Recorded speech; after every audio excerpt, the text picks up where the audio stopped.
Assalamualaikum warahmatullahi wabarakatuh. Sahabat yang mulia, kembali lagi di podcast Risantris, Recharge Ilmu, Sinergi Akal dan Kalbu.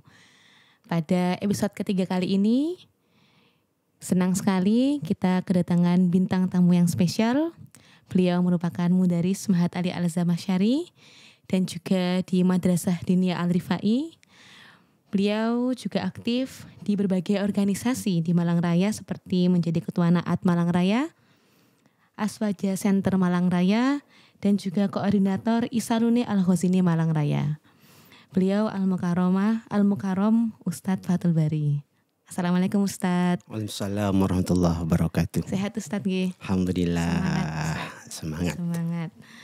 Kita pada episode ketiga ini Ustadz, tema yang akan kita bahas sangat menarik Ustadz, seputar spiritualitas dan amalan sunnah di bulan Ramadan.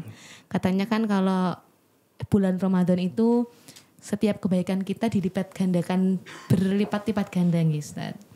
Amalan-amalan apa saja Ustadz yang bisa kita lakukan di bulan Ramadan Ustadz? Terima kasih sebelumnya. Assalamualaikum warahmatullahi wabarakatuh. Waalaikumsalam warahmatullahi wabarakatuh. Alhamdulillah Ramadan ini tamu yang sangat istimewa buat kita semua. Bagaimana tidak? Karena Ramadan ini diwajibkan oleh Allah SWT itu adalah rasa bersyukur dengan adanya Al-Quran. Jadi Ramadan diwajibkan ini merupakan rasa syukur dengan diturunkannya Al-Quran oleh Allah SWT. Karena menjadi tempat nuzulul Quran. Karena nuzulul Quran. Nah, gitu. Jadi amalan-amalan apa saja yang harus kita kerjakan? Sunnah-sunnah ya. Sunnah-sunnah. Ya, sunnah. Amalan sunnah. Satu, ini banyak sekali ya sebenarnya amalan sunnahnya. Ketika amalan sunnah ini yang hubungannya dengan masalah kelebihan puasanya itu kan sudah jelas adalah kelebihannya itu di dalam hadis lisoimi farhatan kan gitu. Farhatun indal iftar wal farhatun indal liqa'i rabbih. Jadi sunnah di sini ketika kita mau bicara tentang sunnah berbuka, maka harus ya yang pertama adalah kalau bisa zam-zam kurma dan situ, dan menyegerakan berbuka takjil. Begitu juga ketika mau berbicara sunnahnya sahur, maka harus juga takhirus sahur. Mengakhirkan sahur walaupun satu ceguk air. Gitu. Yes, itu kalau yang berhubungan dengan tentang amaliyahnya apa saja. Kan gitu. Kalau tadi yang tentang dengan yang berhubungan dengan yang itu tadi. Sekarang tentang amaliyah yang harus dilaksanakan ketika berpuasa. Kita berangkat dari sebuah hadis yang berbunyi kam min shaimin ilal ju' wal atas. Berapa banyak orang yang berpuasa yang diterima hanya rasa haus dan lapar. Padahal imbalan puasa itu Masya Allah sangat besar. Kenapa? Karena ini di samping tidak memperdulikan kriteria puasa, juga tidak mau melebihi dengan sunnah-sunnahnya. Maka sunnah-sunnah yang harus dikerjakan di bulan Ramadan tentu satu adalah jaga mulut ya. Berbicara apa yang dibutuhkan. Tidak ghibah gitu ya.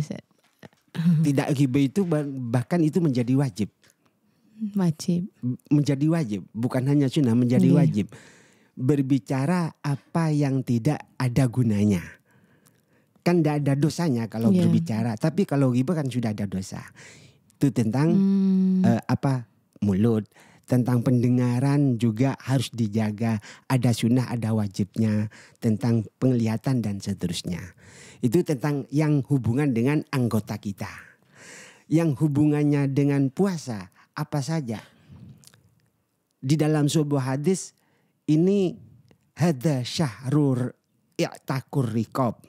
Di antaranya kan bulan puasa ini sangat dianjurkan. Kalau zaman dahulu ya adalah memerdekakan budak. Kalau sekarang otomatis adalah sedekah-sedekah ya tentu semampu kita. Masalah kita mampunya hanya dengan menunjukkan kebaikan, berarti ya itu yang harus dilaksanakan.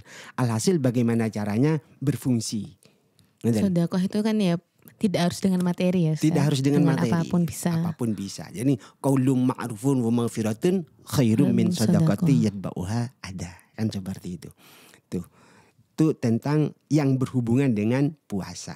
Makanya harus kita jaga mulut, jaga ila akhirih agar supaya betul-betul diterima oleh Allah SWT sehingga mendapat predikat puasa yang makbul. Karena seperti tadi yang sudah kita sepil hadisnya kamin so'imin ilal ju' wal atas.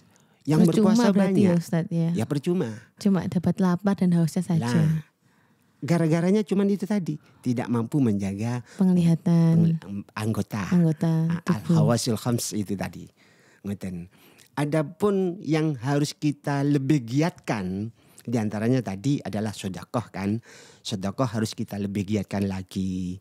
Terus juga yang terpenting adalah di dalam Ramadan itu ada Lailatul Qadar.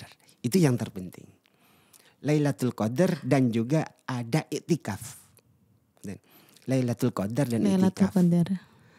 Apakah Lailatul Qadar dengan iktikaf ini satu paket? Tidak, tetap dua paket. Oh, berbeda ya? Berbeda. Lailatul Qadar itu sendiri, terus juga iktikaf itu sendiri. Kalau mencari Lailatul Qadar, maka taharau. Hadis Rasulullah SAW itu taharau Lailatul Qadri fi asril awakhir min Ramadan. Di 10 akhir bulan Ramadan. Di 10 akhir yang ganjil-ganjil. Itu kalau, nah ini kan juga sunnah. Amalan-amalan sunnah, bukan wajib kan, tapi sunnah. Bagaimana caranya kita bisa betul-betul mampu menggapai Lailatul Qadar. Tuh. Terus juga iktikaf. Iktikaf itu kalau bisa 10 akhir itu. Bahkan Rasulullah SAW sampai situ itu iktikaf setiap 10 akhir Ramadan. Dan diteruskan oleh ummahatul mukminin semuanya. Itu fi asril awakhir min Ramadan. Itu iktikaf. Waktunya berapa lama itu Ustaz? Waktunya di malam-malam saja. Kalau Ustaz? beliau yang mempraktekkan malah ya ada yang nggak pulang dari masjid. Memang beliau dalam dengan masjid kan dekat. Gitu. Bahkan kalau untuk ulama-ulama salaf itu iktikaf. Iktikaf ini kan untuk betul-betul meresapi diri dari Ramadan yang kita laksanakan. Ya. Iktikaf ini adalah betul-betul bagaimana cara merasakan diri aku betul-betul mampu mengaplikasikan. Maka ulama-ulama salaf itu ada yang sampai iktikafnya bukan malah di masjid, tapi di kuburan. Di kuburan. Iya, saestu agar lebih tenang dan seterusnya. Kenapa? Karena kembali kepada awal kita diciptakan oleh Allah kan untuk beribadah. Wa ma khalaqtul jinna wal insa illa liya'budun. Nah, jadi kita itu introspeksinya di sana. Karena Ramadan ini memang betul-betul bulan untuk introspeksi kita. Kenapa? Karena kan setan sudah tidak menggoda kita. Tapi kenapa kita kok masih tergoda? Hawa nafsu ya. Nah gitu. Jadi introspeksi, betul-betul introspeksi. Agar supaya betul-betul mampu membawa hikmah dari Ramadan itu sendiri. Sehingga kalau bisa seperti itu, insya Allah nanti bisa lebih syukur, lebih sabar, dan seterusnya. Iya, itu yang agak susah nih Ustaz. Iya. Gimana ya Ustaz caranya biar kan selain kita menjaga dari hal-hal yang bisa membatalkan pahala puasa, itu kan juga harus sabar, bisa bersyukur. Itu gimana Ustaz caranya? Atau yang mungkin jenengan tipsnya ngoten Ustaz. Kadang kan lebih emosional ya Ustaz Iya, kalau pas puasa. Betul. Lebih-lebih usia muda ya. Iya benar Ustaz. Lebih-lebih usia muda. Karena saya pun kan juga pernah muda. Jadi begini, kita harus kembali ingat kepada sejarahnya puasa. Apapun kalau kita sudah ingat kepada momennya, insya Allah bisa mengambil hikmah, bisa menggali hikmahnya. Di antaranya kan momennya diwajibkannya puasa itu karena nafsu ketika diinterogasi bahasa sekarang oleh Allah Subhanahu wa taala, nafsu kan tidak mau tahu. Nah, akhirnya dihukum dengan berbagai macam hukuman oleh Allah Subhanahu wa taala. Sehingga akhirnya oleh Allah Subhanahu wa taala dihukum dengan di kerangkeng berpuasa ini. Untuk menahan hawa nafsunya ya. Iya, nafsunya sendiri. Nah, akhirnya ketika ditanya, alastu bi rabbikum qalu bala sahidna. Itu berawal dari sana. Jadi puasa ini adalah betul-betul bagaimana caranya mampu menjaga nafsu. Sehingga dari nafsu kita bisa menjaga kualitas yang lebih baik, dari kualitas sabar, dari pengaplikasian perilaku keseharian dan seterusnya. Karena bagaimanapun adalah kita tidak lepas dari nafsu. Selagi kita hidup tidak lepas dari nafsu. Dan nafsu itu ketika sudah dilatih dan dilatih, ya, riyadhah, lebih-lebih di bulan puasa, nafsu itu yang amarah akan mengkerut, yang mutmainnah akan lebih besar. Kan ada nafsu mutmainnah, ada nafsu zakiyah. Nah itu yang mengatur kita dalam kehidupan. Riyadhahnya gitu apa saja Ustaz? Maksudnya biar kadang kan kita sendiri itu belum bisa mengolah emosi ya Ustaz. Ketika di bulan Ramadan itu. Ya, teringat kepada ayat ya, ala bidzikrillahi tatmainnul qulub. Kan gitu. Jadi riyadhah di bulan Ramadan tadi sudah dari awal sudah disinggung bahwa adanya puasa Ramadan ini adalah karena adanya diturunkan oleh Allah Subhanahu wa taala Al-Qur'an. Maka di antara bersyukurnya wajib puasa. Kan gitu. Nah, setiap bulan Ramadan kita itu kenal dengan tadarus kan. Tadarus Al-Qur'an. Nah, ini tadarus ini sejak kapan? Kan gitu. Kalau ingat ini nanti kan enak. Tadarus ini ya sejak zaman Rasulullah sallallahu alaihi wasallam. Siapa yang tadarus? Adalah Rasul sama malaikat Jibril. Setiap bulan ketika puasa. Proses nuzulul Quran itu ya. Setiap bulan puasa. Bukan hanya nuzulul Qurannya. Kalau nuzulul Quran itu beda lagi. Kalau nuzulul Quran itu adalah dari lauh mahfud ila samai dunya, lalu disampaikan kepada Rasul sallallahu alaihi wasallam bihasbil waqa'i. Ya. Wahyu diturunkan oleh Allah kepada Rasul itu kan tergantung apa yang dibutuhkan gitu. Itu makanya Al-Quran tidak sama dari awal sampai akhirnya maksudnya yang diturunkan. Nah, sedangkan Al-Quran wujud aslinya yaitu tadarus annahu darosani. Jadi malaikat Jibril itu setiap bulan Ramadan itu darusan sama Rasul sallallahu alaihi wasallam. Nah, makanya sampai sekarang dikenal dengan tadarus. Itu. Nah, jadi tadarus inilah yang sangat mudah menghilangkan atau meredam nafsu amarah atau nafsu lawamah. Karena kedua nafsu ini raja. Raja yang ada pada diri kita. Ketika nafsu dua ini tidak bisa kita taklukkan, maka kita akan ditaklukkan oleh.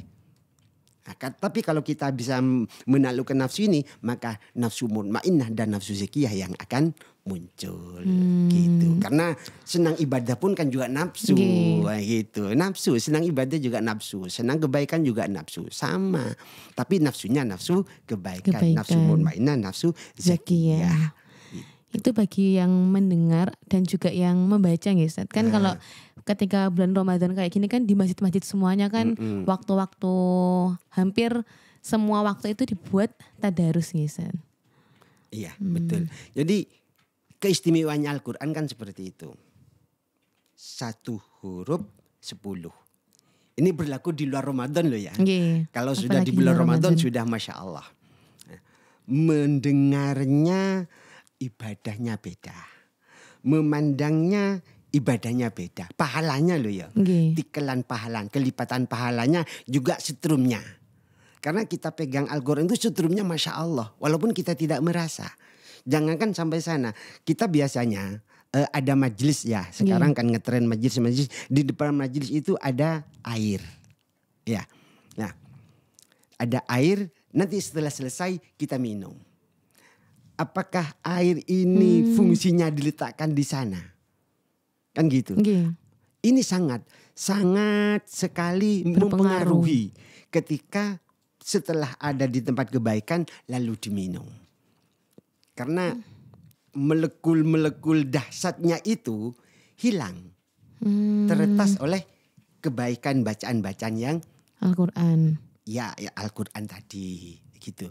Jadi memegang Al-Quran, memandang Al-Quran, mendengarkan Al-Quran, apalagi Diresapi. ini bagi yang tidak paham ya, yang tidak meresapi ya, apalagi yang mampu meresapi ya, sangat lebih. Oh berarti air tadi itu bisa berubah molekulnya gitu ya Ustaz? Bisa. Ya? Ya istilahnya kuman-kuman jelek pengaruhnya dengan kuman-kuman baiknya. Kan semua makhluk hidup ini ada kuman-kuman baiknya, ada kuman-kuman jeleknya. Ma khalaqallahu, Allah tidak menciptakan apapun yang ada di muka bumi ini dengan sia-sia. Ingat sejarahnya Imam Ghazali itu menjadi suhunya seperti itu, barokahnya laler. Kan gitu. Sayyidina Umar bisa zuhud seperti itu, barokahnya usfur, emprit, dan seterusnya dan seterusnya. Kan gitu. Jadi apapun yang kita pandang, apapun yang ada di sekitar kita, itu tergantung dari kita menyikapinya. Sehingga walaupun dengan masalah dalam tanda kutip maksiat, tapi kalau kita menyikapinya bukan dengan maksiat, hilang maksiatnya. Kan seperti itu. Ya. Kalau berarti meskipun tadi yang pembahasan awal ya Ustaz, buat menahan agar tidak hilang pahala puasanya kan salah satunya dengan tidak mendengar yang tidak ada gunanya ya Ustaz, ya, melihat betul. Yang tidak ada gunanya. Padahal itu bukan maksiat ya Ustaz. Kalau maksiat itu wajib tambahan ya Ustaz. Berarti kalau gitu lebih baik tidur itu jadinya ibadah ya Ustaz? Iya. Terus? Maksudnya lebih baiknya seperti apa Ustaz? Kan kadang kita nggak bisa menghindar dari yang seperti itu. Apalagi kalau dalam lingkungan yang banyak. Iya. Banyak orang. Kita itu sebenarnya serba repot ya. Serba repotnya kita kan al-insanu ibnul mujtama. Mesti kita itu berkolaborasi. Mesti itu. Tidak boleh tidak. Dimanapun.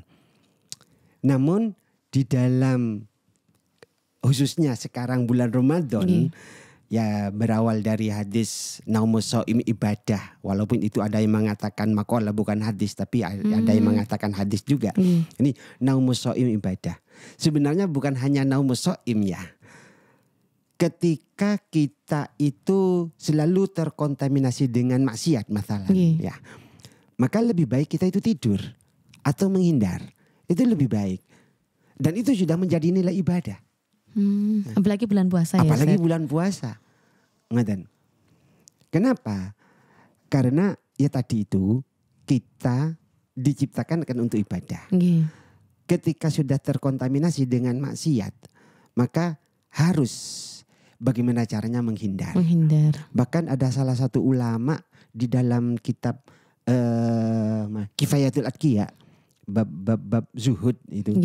Itu ada salah satu ulama pada zaman Sufyan Ats-Tsauri malah. Sudah kurun keempat Hijriah ya. Bukan tahun keempat Hijriah. Kurun keempatnya. Bahkan kurun ketiga. Itu beliau saking tidak maunya berkumpul dengan orang. Sudah sholat di Masjidil Haram, tidak mau masuk ke Masjidil Haram. Tapi berjemaahnya di Jabal insya Allah kalau nggak salah Jabal Abi Qubais.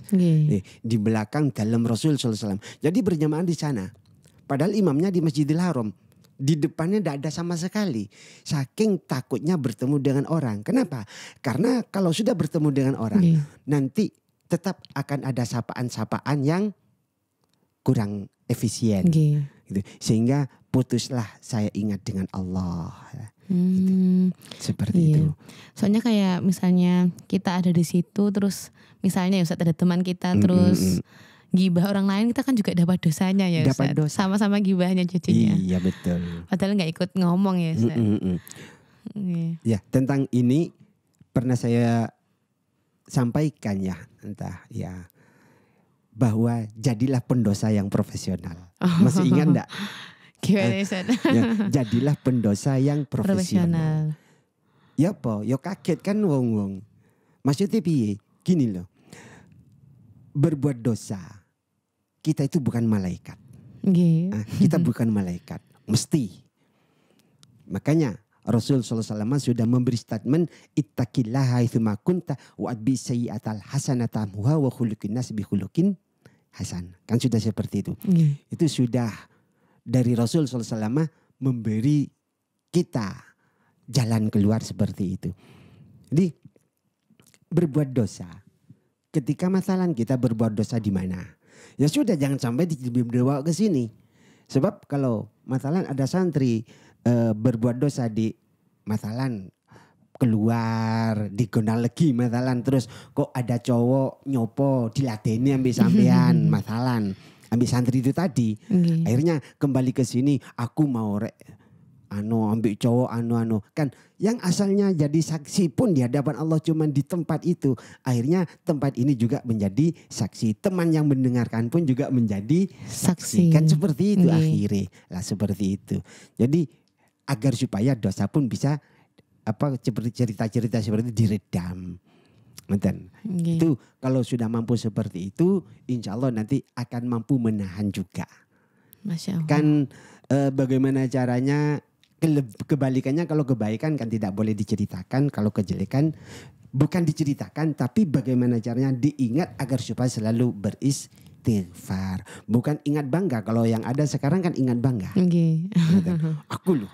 Nah, ingat bangga. Ingat bangga. Na'udzubillah min dzalik. Ya Ustaz. Masya Allah sekali Ustaz G. Jadi banyak sekali amalan-amalan spiritual yang bisa kita lakukan di bulan Ramadan ini. Mulai tadi yang kita bahas dari awal seperti tadarus, terus kemudian sodako, ya Ustaz. Dan jangan sampai di bulan Ramadan ini kita menghilangkan pahala-pahala puasa kita. Akhirnya yang kita dapat hanya lapar dan haus saja ya Ustaz. Dengan cara menjaga lisan, menjaga mata, menjaga pendengaran dari hal-hal yang tidak bermanfaat ya Ustaz. Iya betul. Ini sangat menarik ya Ustaz. Semoga kita semua bisa mengamalkan dan bisa Ramadan ini tidak jadi mati rasa ya Ustaz. Jadinya bisa membawa keberkahan di bulan Ramadan yang mulia ini. Ustaz, terima kasih banyak atas rawuhnya Ustaz. Pembahasannya sangat menarik sekali, sangat berdaging ya Ustaz. Amin. Jangan bosan-bosan Ustaz kalau diundang lagi ke podcast kami. Sahabat yang mulia, semoga kita semua bisa mengamalkan apa yang sudah kita bahas dari awal hingga akhir tadi. Jangan lupa kita masih membuka pertanyaan-pertanyaan. Boleh langsung DM di Instagramnya Alrifai1 atau di TikTok Alrifai1. Cukup sekian dari kami. Selamat menyaksikan episode selanjutnya di Risantris Recharge Ilmu Sinergi Akal dan Kalbu. Assalamualaikum warahmatullahi wabarakatuh. Salam.